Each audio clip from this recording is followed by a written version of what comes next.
Salut les mémonistes, ici Mémorôle. C'est le problème de notre génération. Oui, je sais que pour votre génération avec tous vos toc-toc et vos Instagram là, vous avez peut-être oublié ce qu'était la notion de travail. Mais sachez mon jeune ami que pour réussir, il faut déjà le vouloir. Voilà, il faut revenir aux fondamentaux, il faut être cultivé. Bref, il faut faire des efforts pour réussir, ça ne vient pas comme ça. Même si je sais que votre génération, vous voulez avoir tout de suite. Vous croyez les enfants rois. C'est-à-dire? Oui, pardon, le travail, oui, effectivement. Vous savez, le travail, c'est quand on produit quelque chose, quand on sert à quelque chose. Non, mais je sais ça. Est-ce que vous pourriez me regarder dans les yeux, s'il vous plaît? Oh là là, c'est jeune, incapable de se concentrer plus de 2 minutes. Voilà, là on y vient, la concentration. Une étude de 2015 a démontré que notre capacité d'attention est passée de 12 secondes à 8 secondes, c'est-à-dire 1 seconde de moins que le poisson rouge. Et bim dans la gueule! Alors, l'attention et la concentration sont deux choses différentes, mon chou. Oui, mais là, c'est pas la question. Là, on va se concentrer sur comment se concentrer. Voilà, j'avais pas une meilleure formulation. Générique.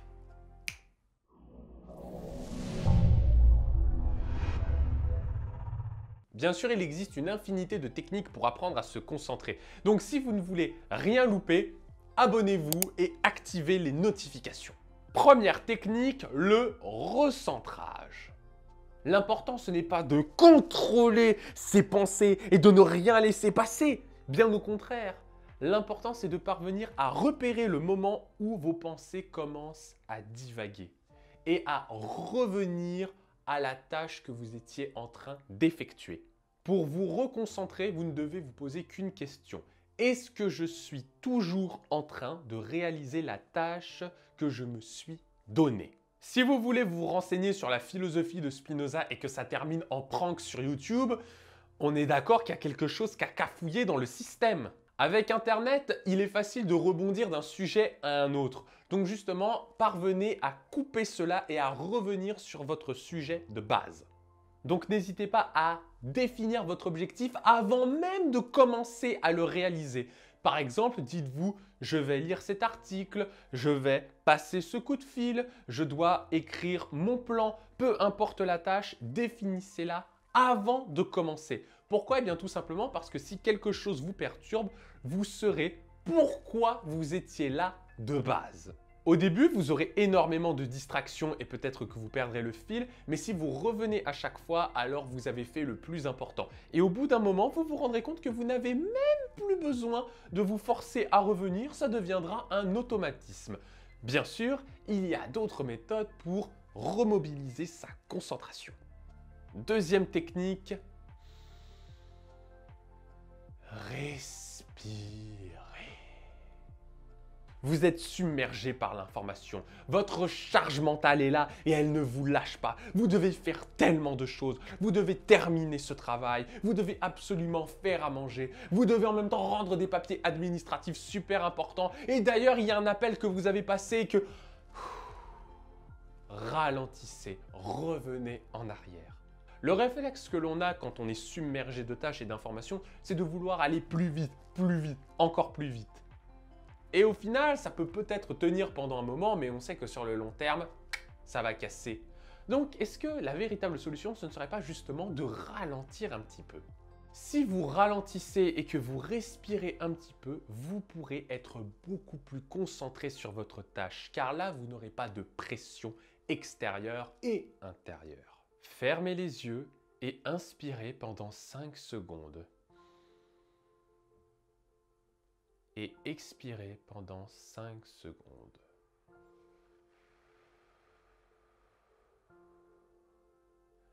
N'hésitez pas à compter dans votre tête 1, 2, 3, 4, 5. Et quand vous expirez, vous redescendez 5, 4, 3, 2, 1. Faites cet exercice 5 fois et vous vous sentirez beaucoup plus détendu et vous aurez la capacité de pouvoir vous concentrer beaucoup plus rapidement qu'il y a quelques minutes. Tout simplement parce que vous avez ralenti et de ce fait, vous pouvez mieux vous focaliser sur un sujet. Et même, vous aurez tout d'un coup la capacité de pouvoir percevoir les priorités, les choses qui sont le plus importantes et qui peuvent être faites plus rapidement que les autres. Petit conseil personnel, quand vous respirez, n'hésitez pas à essayer de vous concentrer sur vos autres sens, par exemple sur les bruits aux alentours ou sur vos sensations physiques. Vous allez remarquer qu'au début, on ne capte pas grand-chose, mais que si on est concentré sur un seul sens, notre perception augmente et on peut découvrir beaucoup de choses. Troisième technique, la focalisation. Fixez un objet, n'importe lequel. Regardez-le attentivement jusque dans les moindres détails. Fermez les yeux et maintenant imaginez que vous prenez cet objet. Quelles seraient les sensations? Est-ce que l'objet sera chaud, froid, tiède? La matière, c'est du plastique, du métal, du bois? Et quelles sensations cela vous donnerait? Est-ce que l'objet est plutôt lisse, plutôt rugueux ou même liquide? Ensuite, est-ce que vous pensez être capable de le dessiner mentalement? Reproduire chaque détail, les formes, les couleurs, la taille? Y a-t-il des choses qui vous ont échappé? Ouvrez les yeux et comparez. Est-ce que le dessin que vous avez fait ressemble à l'identique à l'objet en question? Qu'est-ce qu'il manque? L'intérêt, c'est de mobiliser tous ces sens, mais au fur et à mesure. Et au bout d'un moment, le fait d'être concentré que sur une seule chose, ça va vous permettre un petit peu de renforcer votre esprit. C'est une excellente méthode pour se concentrer rapidement. Prenez n'importe quel objet ou alors fixez une personne. Bon, faites gaffe quand même à ce qu'elle ne vous repère pas parce que sinon vous passerez pour un stalker. Mais au moins, vous pouvez mettre en application cette méthode n'importe où et n'importe quand. Du coup, ça veut dire que tu dois avoir des petites choses à nous dire sur le multitâche. Effectivement, j'ai des petites choses à vous dire, mais ça, ce sera pour une prochaine fois. Mais si jamais vous voulez la vidéo en avance, eh bien, n'hésitez pas à le dire dans les commentaires. Et sur ce, je vous dis adios mes mémos.